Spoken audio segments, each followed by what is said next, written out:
I vividly remember the day that you guys announced that you were considering Bitcoin as a potential Treasury reserve asset, and it was very exciting. Why do you think many other public companies have not necessarily followed in your footsteps adopting Bitcoin as their Treasury reserve asset? The primary impediment's been FASB or GAAP accounting. The GAAP accounting, if I made a list, at the top of the list would be indefinite intangible accounting. It's toxic to a public company balance sheet. That's the number one issue.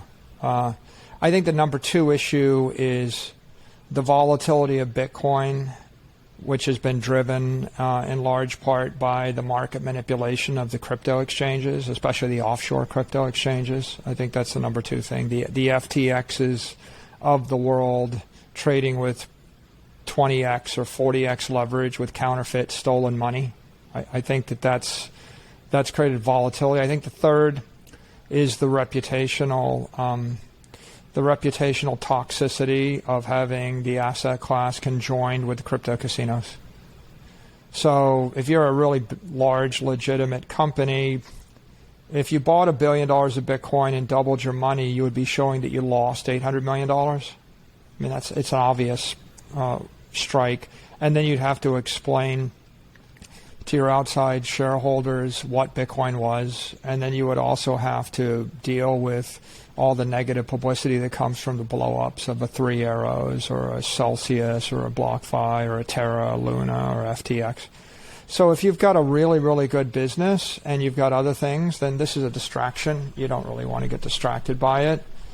If you had a business where the majority of your assets were cash, and you saw the cash was generating 0% yield, then it becomes more interesting. You just have to be sort of a private company, or you have to be closely held.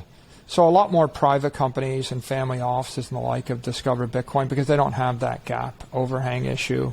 And they've got a smaller group of decision makers that can more easily get comfortable with Bitcoin. And you have to be committed to hold the Bitcoin until the crypto excesses go away, right? Until the crypto industry gets adult supervision, and 98% of the bad actors get squeezed out, and the big exchanges all get regulated, and they become transparent.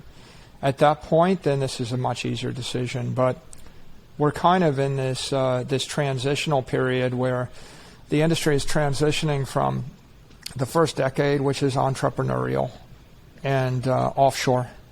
And anything goes, kind of Wild West, and then we're, the next generation, maybe we get through that chasm by 2024, and from 2024 to 2034, it's more like institutional mainstream adoption, where you have trustworthy, transparent institutions, publicly traded companies, regulated institutions, big institutional investors, big public corporations, and they're trading far fewer assets. Maybe they're trading Bitcoin, maybe they're holding a stable coin that's fully backed by treasuries or something that they trust, that publishes its reserves every week, kind of like an ETF or a mutual fund would publish its reserves with a license, in New York or London or the like. When we get to that point, then I think the industry grows up. It's 10x to 100x bigger.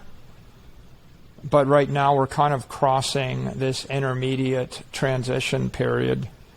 Before 2020, I don't think any institutions would have gotten into the space at all. It was almost impossible to get into space. And then I think after 2024, they'll probably have worked out a lot of the accounting issues and the regulatory issues, and you'll see the Bank of America, the Goldman Sachs or the like, or the JP Morgans, they will go ahead and buy and custody, your Bitcoin for you, and there'll be stable coins, who knows.